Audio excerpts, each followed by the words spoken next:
नमस्कार भक्त हो. तुम्ही कधी विचार केला आहे का, अक्कलकोटचे स्वामी समर्थ हे खरोखरच दत्तात्रेयांचे अवतार होते का? दत्त संप्रदायात श्रीपाद श्री वल्लभ, नरसिंह सरस्वती आणि स्वामी समर्थ यांना विशेष स्थान का दिले जाते? काही भक्त म्हणतात स्वामी समर्थ म्हणजे दत्तात्रेयांचेच तिसरे अवतार.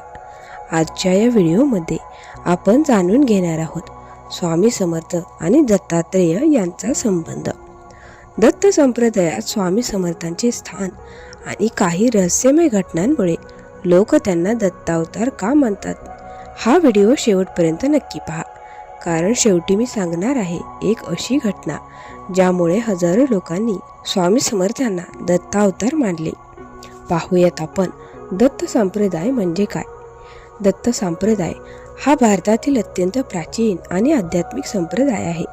या संप्रदायाचे मुख्य देव आहेत भगवान दत्तात्रेय. दत्तात्रेय हे ब्रह्मा, विष्णू आणि महेश यांचे संयुक्त स्वरूप मानले जाते. म्हणजेच सृष्टी निर्माण करणारे ब्रह्मा, सृष्टीचे पालन करणारे विष्णू आणि संहार करणारे महादेव, या तिन्ही शक्ती दत्तात्रेयांमध्ये एकत्र आहेत. दत्त संप्रदायात मुख्यतः 3 अवतार मानले जातात: श्रीपाद श्री वल्लभ, नरसिंह सरस्वती, स्वामी समर्थ. यामुळे अनेक भक्त म्हणतात की स्वामी समर्थ हे दत्तात्रेयांचेच पुढील अवतार आहेत. आता आपण पाहूयात स्वामी समर्थांचे रहस्यमय प्रकट होणे. स्वामी समर्थ अचानक जगासमोर आले. कोणी म्हणतात ते हिमालयातून आले, कोणी म्हणतात ते कर्दळी वनातून आले.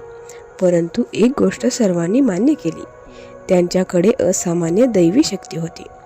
अक्कलकोटमध्ये स्वामी समर्थ आले तेव्हा लोकांना लगेच जाणवले की हे सामान्य साधू नाहीत. ते लोकांचे भविष्य सांगत, त्यांचे दुःख दूर करत आणि अनेक चमत्कार घडवत होते.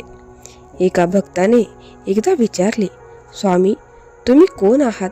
स्वामी समर्थ हसले आणि म्हणाले, आम्ही दत्तनगरचे आहोत. हे वाक्य ऐकून लोकांना समजले की स्वामी समर्थांचा संबंध दत्तात्रेयांशी आहे. पण माऊलींनो, तुम्हाला दत्त अवताराची परंपरा माहीत आहे का?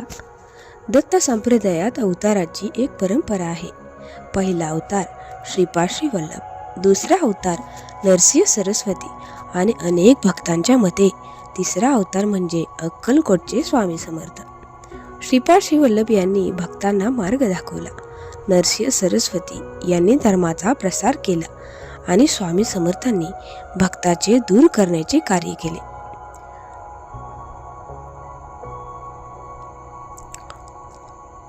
माऊलींनो, आपल्या जीवनात आपण स्वामी समर्थांचे दैवी चमत्कार तर अनुभवतच असतो.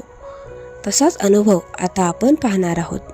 अनेक घटना आहेत ज्या ऐकून लोकांना वाटते स्वामी समर्थ हे साधू नव्हते तर दत्तावतार होते. एक घटना सांगितली जाते. अक्कलकोटमध्ये एक गरीब माणूस स्वामींकडे आला. तो खूप दुःखी होता. त्याने सांगितले, स्वामी माझ्याकडे खायला सुद्धा नाही. स्वामी समर्थ म्हणाले, जा, उद्या तुझं घर भरून जाईल. दुसऱ्या दिवशी त्यांच्या घरी अचानक काम मिळाले आणि त्यांची परिस्थिती बदलली. अशा हजारो घटना आजही सांगितल्या जातात. स्वामी समर्थ नेहमी एक गोष्ट सांगत, भिवू नकोस, मी तुझ्या पाठीशी आहे. हा संदेश आजही लाखो भक्तांना आधार देतो. माऊलीनो, तुम्हाला देखील हा संदेश ऐकल्यावर संकटातून निघल्यासारखं वाटतं का? किंवा संकट दूर होतं का? आम्हाला कमेंट करून नक्की सांग. स्वामी समर्थांनी लोकांना सांगितले, नामस्मरण करा, देवावर विश्वास ठेवा आणि सत्कर्म करा. हेच दत्त संप्रदायाचे मुख्य तत्व आहे.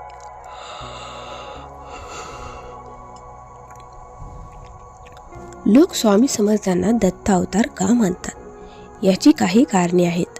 त्यांची दैवी शक्ती, भविष्य सांगण्याची क्षमता, हजारो चमत्कार, दत्त संप्रदायातील परंपरा. म्हणूनच आजही लाखो लोक म्हणतात स्वामी समर्थ म्हणजे दत्तात्रेयाचाच अवतार. आजच्या धावपळीच्या जीवनात लोकांना मानसिक शांती हवी असते. अशा वेळी स्वामी समर्थांचे नाव घेतल्याने भक्तांना धैर्य, विश्वास आणि आशा मिळते. म्हणूनच आजही लाखो लोक रोज म्हणतात श्री स्वामी समर्थ. भक्त हो, आजही अक्कलकोटमध्ये हजारो भक्त येतात आणि म्हणतात